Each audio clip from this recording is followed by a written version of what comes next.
بسم اللہ الرحمن الرحیم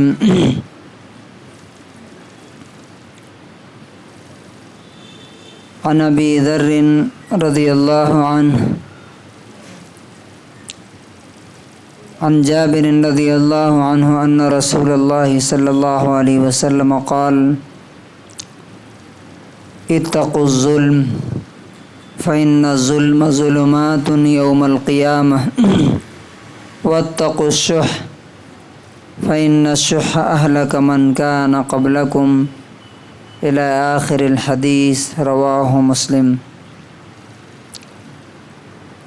حضرت ابو ذر رضی اللہ تعالیٰ عنہ حضرت جابر رضی اللہ تعالیٰ عنہ کہتے ہیں کہ رسول اللہ صلی اللہ علیہ وسلم نے فرمایا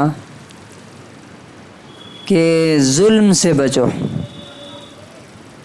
انجسٹس، نا انصافی سے بچو، اس لیے کہ ظلم اور ذاتی قیامت کے دن اندھیرا بن جائیں گے تمہارے لیے۔ اب ظلم کیا چیز ہے؟ ظلم کہتے ہیں کسی کا حق مار لینا، کسی کا حق اس کو نہ دینا، جو اس کا حق ہے وہ نہ دینا۔ تو سب سے پہلا ظلم تو یہ ہے کہ آدمی جو خدا کا حق ہے وہ نہ دے۔ نماز نہیں پڑھتا، ظالم ہے، روزے نہیں رکھتا، ظالم ہے، اس لیے کہ جو اللہ کا حق ہے وہ نہیں دے رہا۔ اسی طرح ماں باپ کا حق ہے، ماں باپ کی بات ماننا، ان کی خدمت کرنا۔ اگر کوئی ماں باپ کی بات نہیں مانتا ہے تو وہ ظالم ہے۔ وہ بیوی کا حق ادا کرنا، بچوں کا حق ادا کرنا، جو بچوں کا بیوی کا حق ادا نہیں کر رہا یہ بھی ظلم ہے، اور قیامت کے دن وہ بیوی جو ہے اللہ کے سامنے کھڑے ہو کر کے سوال کرے گی اور اس کو دینا پڑے گا۔ تو ظلم کا جو کانسیپٹ ہے نا بہت براڈ ہے، یعنی جہاں اب مثلا مزدور ہے تو اس کا حق کیا ہے کہ اس سے کام اس کے طاقت کے حساب سے لیا جائے اور مزدوری وقت پر پوری دی جائے۔ اگر کوئی ایسا نہیں کرتا، طاقت سے زیادہ کام لیتا ہے، مزدوری پوری نہیں دیتا، وقت پر نہیں دیتا، تو وہ ظالم ہے۔ تو نبی صلی اللہ علیہ وسلم کہتے ہیں کہ اگر تم ظلم کر رہے ہو تو سمجھ لو کہ قیامت کے دن تمہارے لیے روشنی نہیں ملے گی، ہر طرف تمہارے لیے اندھیرا ہی اندھیرا ہوگا، اور جب اندھیرا ہوگا تو آدمی جہنم میں جا کے گرے گا۔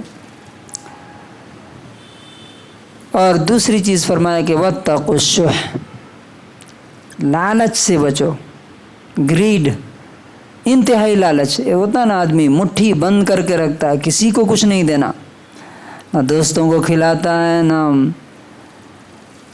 دین پر خرچ کرتا، نہ ماں باپ پہ، نہ بھائی بہن پہ، کسی کو کچھ نہیں دیتا، بس میں کھا لوں، میرے بچے، اس کے علاوہ نہیں سوچتا کچھ۔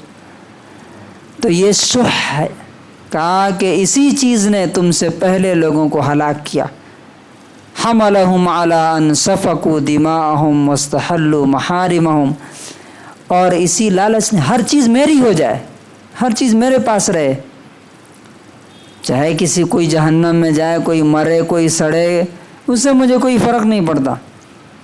تو اس نے کیا کیا کہ ان کو اس بات پر آمادہ کیا کہ انہوں نے ایک دوسرے کا خون بھی بہایا اور ایک دوسرے کی حرام چیزوں کو حلال کر لیا۔ تو اب اس حدیث سے ہمیں کیا لیسن ملتا ہے؟ اس کا کنکلوژن کیا ہے کہ آدمی یہ دیکھے کہ میں کسی کے ساتھ ظلم تو نہیں کر رہا ہوں، میں اپنی ذمہ داریاں کہیں ادا کرنے میں کمی تو نہیں کر رہا ہوں، اس لیے کہ اگر کمی ہو رہی ہے دنیا میں ہی معافی مانگ لے آدمی اور اس کو دور کر لے۔ چاہے بچوں کے ساتھ بھی، اگر اپنے بچے کے ساتھ بھی کوئی زیادتی کر رہا ہے، مار رہا ہے، ڈانٹ رہا ہے، تو وہ بھی قیامت کے دن اندھیرا بن جائے گا۔ اللہ تبارک و تعالی ہمیں صحیح راستے پر چلنے کی اور اس حدیث کے مطابق عمل کی توفیق نصیب فرمائے۔ سبحان اللہ و بحمدہ.